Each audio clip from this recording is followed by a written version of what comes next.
Well, this is a rough morning. I dropped to 25 yesterday. I really didn't expect I was gonna feel it, but I did. And this morning I feel pretty lousy. I can't. You can hear my runny nose. I don't really have a lot to say this morning because I feel so totally bad.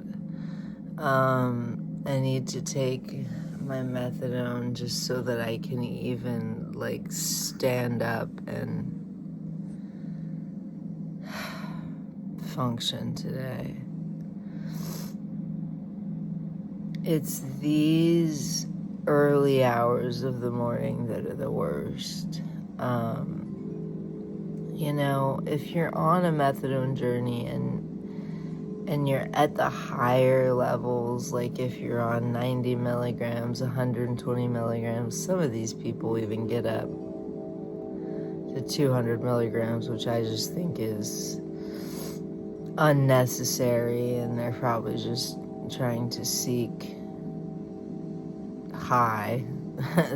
Yeah, but that's not what I wanted. I just wanted to use the medicine for its purpose and then get right off. The longer you're on the medication, the more changes it makes in your neurotransmitters in your brain. Methadone is one of those interesting medications where it's not just an opiate. It's not just an opiate agonist. It's actually, I'm not even sure if it's an agonist. So let me backtrack on that. But it is an opiate. But what makes it different than other opiates is that it's almost acts like an SSRI because it hits so many different receptors in your brain. It hits your serotonin receptors, your mu-opioid receptors. It hits your norepinephrine receptors, your GABA receptors, and your catecholamine receptors. So when you got that many receptors, being affected by a medication, it can cause all kinds of crazy symptoms for different people. That's why everybody's withdrawal doesn't exactly look the same. Some people have more physical withdrawal symptoms. Some people have more emotional and mental withdrawal symptoms. I have both. I get the physical symptoms in the mornings, and when I was at a higher dose, coming down at a higher percentage of my dose per drop, I definitely felt the physical symptoms. Now I'm at a place where the anhedonia is really setting in. I don't know what to do with myself.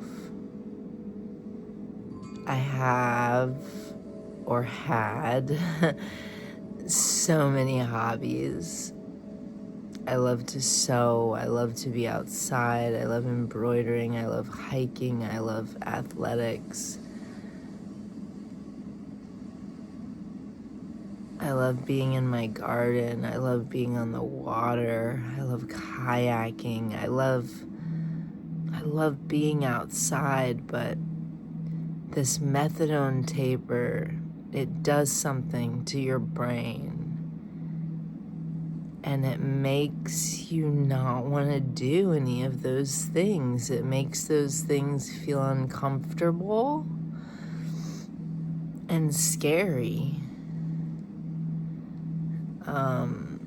It's like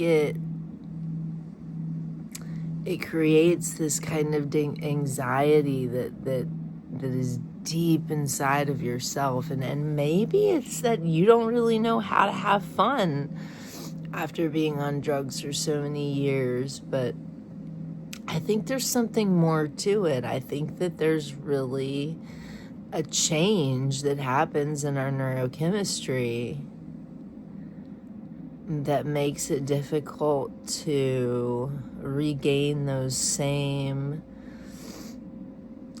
joys in life, which unfortunately means we just have to find new ones. And that's hard when you're isolated, feeling like crap on a methadone taper.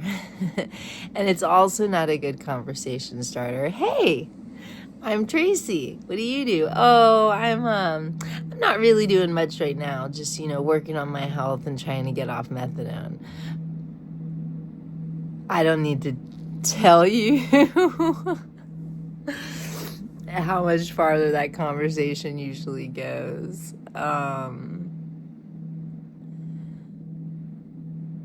I'm just totally blessed, though. I really am. I remind myself that every day. I have been given a gift from the universe. I don't know why I deserved this gift, but I'm in a spot where I don't have to worry about my financials, and it gives me the ability to 100% focus on what needs to be done.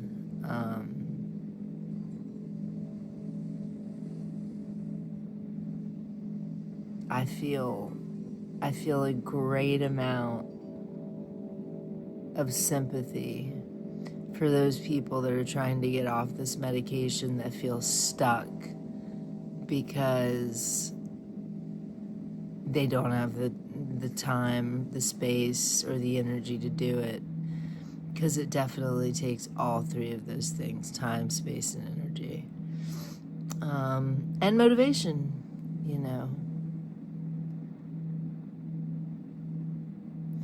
Talking about it makes me feel a little better. It's probably another reason why I started this channel.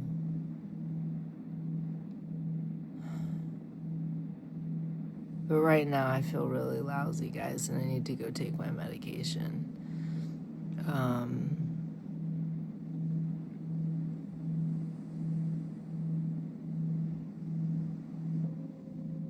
I don't know what else to say except just if you're in my situation, just keep on trucking.